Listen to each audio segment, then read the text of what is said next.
I've made a copy of ODB 36 and I'm calling this one ODB 37 Normalizing Part 1. We're going to look at normalizing in general, so I'm not going to get too specific about it or list the stages. In general, normalizing a database means reviewing your database to make sure that the data is only in one place and making sure each table has information related to that table and not information that should be on a different table. Perhaps you've called a place to update your address or the like, and the address didn't get updated properly. When you called back about the problem, they tell you the person you spoke to only updated the address in one place, but they needed to update the address in 2 places. Right there is what we're talking about. If they had properly normalized their databases, there would only be a single spot for the address, and you would not have had to call back a second time. We've already done some normalizing. What we did with the phone number is a form of normalizing. We took the fields off a table where it did not belong, and we created a new table specifically for that information, in this case, the employee phone number. Making a new table and moving the data takes time and resources. Also, data will be unavailable during the move. In the business world, they don't like to do that. So there's a strong emphasis on normalizing your database while they're still designing it, before any data is entered into that table. As you learn more about how LibreOffice and databases work, you too will probably want to put a lot more thought to your database design before you start adding data into them. I will mention that these tables were not normalized early on because most beginners want to know how to get a simple form working for a single table. Also, as we normalize the tables in this tutorial series, we'll get an opportunity to introduce some other ways of doing things. Let's go into our tables and open up our employee table. Looking at this data, we're looking for any repeated or redundant data. With that I mean any fields that are entered in more than once. At first look, we might say, no, all our fields are connected to the employee, and it wouldn't make any sense to move these fields into another table. But let's take a little closer at the data in the fields, specifically for group and department.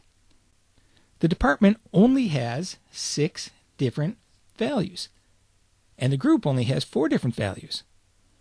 We have relatively short names, but there are times when the names could be very long, and if we have millions of records, this means a larger file size, which would mean longer backup times and possibly a slower response time. How we're going to fix this is we're going to take out that repeated data and place it on its own table using the primary key foreign key method that we're already familiar with to retrieve the data, just like we did with phone numbers. We're going to start with group. We're going to create a group table. On that table, we're going to have 2 fields, a group ID and then the group name. A quick note here, I have seen people just use one unique field for the group name, that also being the group ID. That will work, but I don't recommend this. On a small table, you can get away with it, but if you have a long description and a lot of records, that doesn't take advantage of reducing the table size.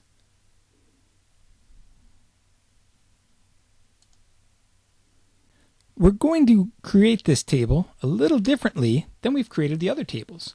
We're going to create this table using an SQL query. The first thing we're going to see is the table name is TBL_group, and our first line is drop the table. That means delete the table if it exists. If it's not out there, nothing will happen. So it's not a bad idea to add that in right before we create our table. Our next line, create table, TBL group, that creates our table, and then in parentheses, we're going to add the fields to the table. Our first field will be group ID. This will be auto-generated starting at 0, not null, so it has to have a value, and this will also be our primary key. Our next field will be the group name, and this is a varchar up to 100 characters, and this also is not null, meaning it's a required value. I'm going to select this, copy, And in Tools, SQL, Control V, let's execute this. Now, we don't see this in the list of tables yet. We need to go into View, Refresh Tables. Now we've got our table group. I'm going to double click to open it. And I will also add in a first group of unknown. We should never have any values in this, but just in case, I'm going to add that in there. The rest of the fields I'm going to add in using the insert from a select distinct. We've seen this.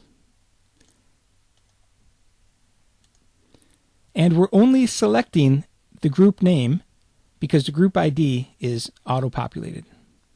Back into Tools, SQL, execute, and opening up our group table, we see that we have completed our group table. In the next video, Normalizing Part 2, we're going to do the same thing to the department table, only we're going to add in a constraint to that department table.